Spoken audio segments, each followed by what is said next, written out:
thrilling. Please take over. Absolutely. Well, we are all on the edge of our seat, Tanya, and it's very nice to see how Magnus sat down. I mean, the point is that it looks like the back injury that had impacted him so much in the sixth set isn't an issue. He sat down rather gingerly, and I was dead wrong. Peter, no Karo Khan. No Karo Khan, but yeah, Magnus made sure that he will not land in this structure that caused him those defeats. He played the move d6, and after castles, there is a new twist of a6.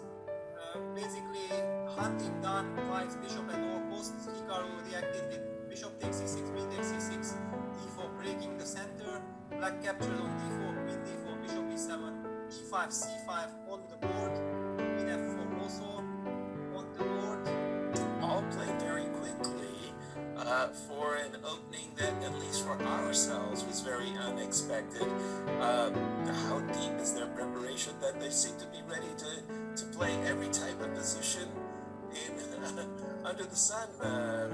Peter, I'm just amazed that they just and look, they have more time than they started with. Oh, sorry, I take that back. Hikaru has more time than he started with. Yeah, exactly. I mean, but simply once Magnus showed this direction with d6, then I think team Hikaru must have anticipated that after castles, what happens after a6, because it was about the smooth order issues. I don't know how deep was their preparation, but at least definitely they have kind of spoken about it, that okay, yeah, a6 exists, the way how Hikaru reacted. Now we got a very strange position, because opposite colored bishops, if white stabilizes, then one can argue that black has some weaknesses, pawn c5, pawn c7. On the other hand, black is very active, so black will try to compensate for this damaged pawn structure by active pieces. Exactly, bishop e7. The moment you said active piece play, I saw the bishop coming on b7. I said, yeah, that was a very necessary move. And, you know, we've seen some in-game positions of bishops of opposite color where an extra pawn here or there has actually not been important. Even, for example, a move like knight e4 here is the ending. No, we didn't see. We saw queen e6. These endings where the c5 pawn is missing? Are they good enough? There is a trick, by the way. I see queen c5, bishop g2. But Peter. Yeah, well, I mean, of course, if white can just collect the pawn and play an endgame with pawn up and opposite color bishop with the rooks on the board, that's a dream scenario for white. Very good winning chances. On the other hand, black doesn't have anything about against giving up the pawn if he can exchange all the heavy pieces, and you can just go down to opposite color bishop endgame. However, Magnus with queen e6, of course, wants to highlight that I want to have my counter play, I want to keep queens. Right. He goes queen c6, eyeing the g7 pawn. Now, of course, bishop takes e5 would be a terrible blunder due to the d5. All of a sudden, winning the piece and winning the game. Cleverly plays the move f3 and h6, queen takes e5. This is a clean pawn. Yeah, that was a very surprising move by, for me at least, by Magnus. I had expected the move c5, c4 for sure, because, okay, as you say, it's a clean pawn. I just want you to go back very, very quickly, because there was a movement that Hikaru played h3. And the reason why Hikaru played h3, if you take the move back, and not queen takes c5, there was a cheapo bishop takes g2, king takes g2, queen g4 check, and that's an instant draw for black, if not more. So that was why Hikaru played h3. And sorry to say, go back to the current position, Peter. And what do we have? Yeah, well, we have this, what we have actually discussed, that if white gets a pawn for nothing with the rooks on the board, then these are excellent winning chances. I mean, this is a total nightmare scenario for black. Of course, practically you can finally hold this, but especially in the blitz game, white has all the chances to win this. Right, we have seen the extraordinary tenacity of Hikaru holding difficult endgame positions. The shoe is on the other foot. Magnus, I'm looking at the very end position of game 2 and game 4. Both game 2 stalemate.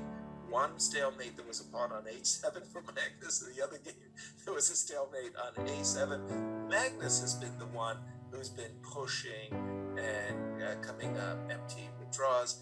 Now he's got to defend, and as you say, Peter, this for me is a nightmare for the black player, because white has all of the trumps and really just nothing to worry about.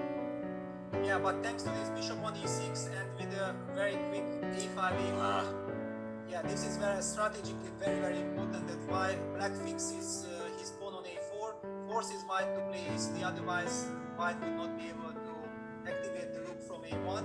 So the actually now the structure is still a pawn up, but not so easy to create any pass pawn.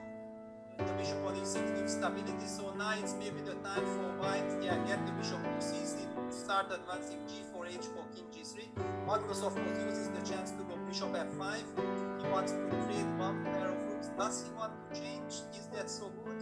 I think he does, yes, and he has, in fact.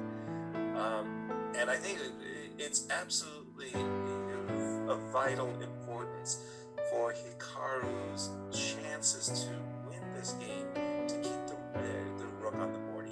After a move like rook e6 check, you never want to play rook e2. But because there is a rook on the board, it does mean that rook to d8 check and king d2 and maybe rook a8 could be really a way that you just find yourself in a lost position. Yeah, exactly. I mean, that's why I did not like the exchange of rooks so easily, because white gets access of bringing his king to d2. Yeah, g4 included, of course. This bishop on f5 is very powerful. Let's kick this bishop away. Well, the bishop on f5 was tickling the pawn on c2, so the immediate rook d8 to a8 would have been met by bishop c2. So that's why Hikaru is trying to drive the bishop away from the c2 pawn. Bishop g6, stubborn as ever, keeping an eye there. Check.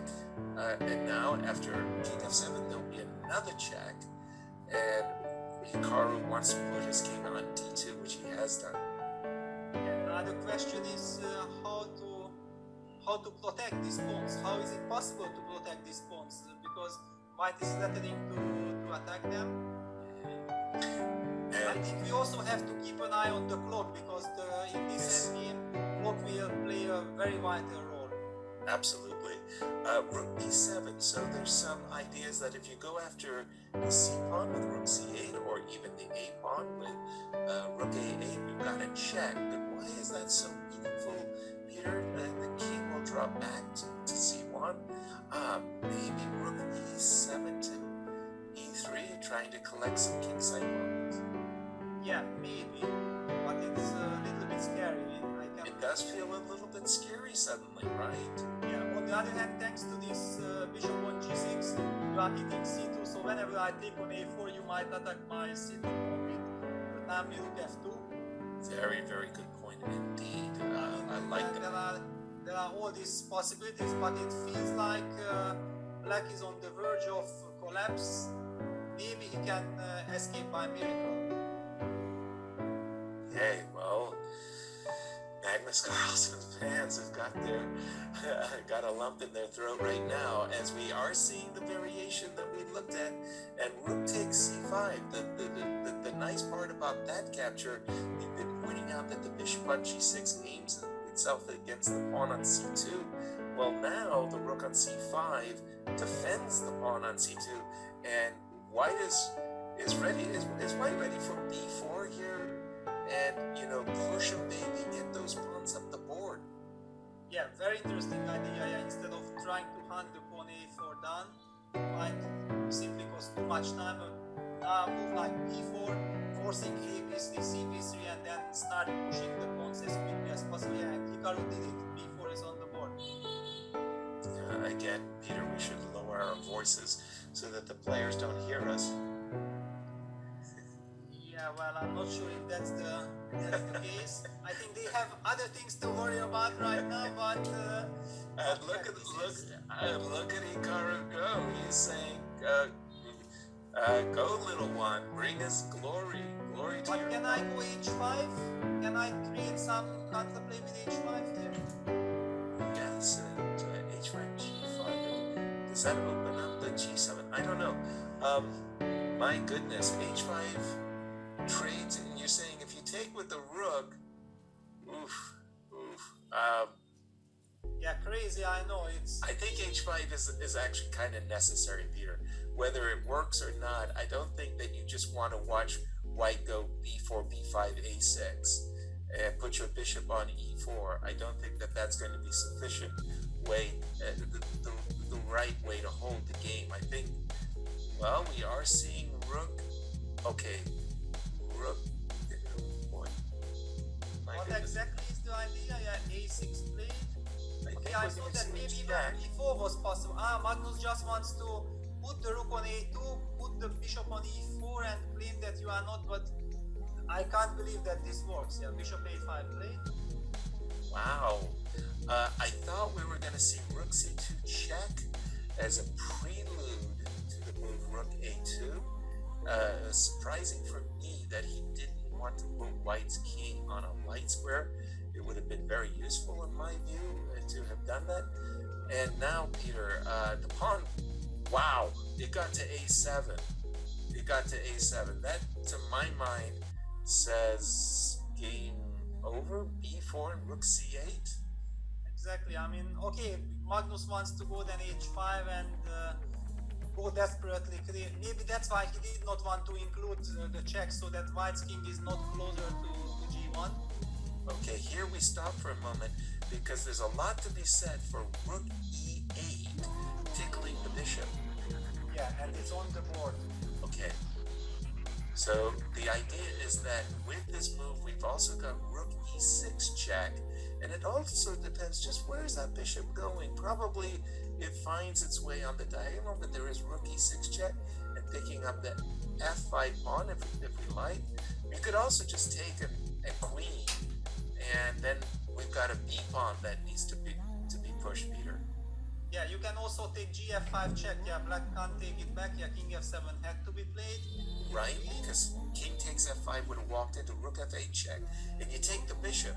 Yeah, exactly. That's the whole point. You take the bishop, you give up the rook, and you make a girl. All right, so we have seen king f7, queen, takes, g4. Now, the highly desirable b4. Ooh, the b5 threatens bishop b4 check. Was but that bishop the right? e6 also, it's just over. It's over. That's an easy win. That's an easy win. Yeah, and Magnus resigned.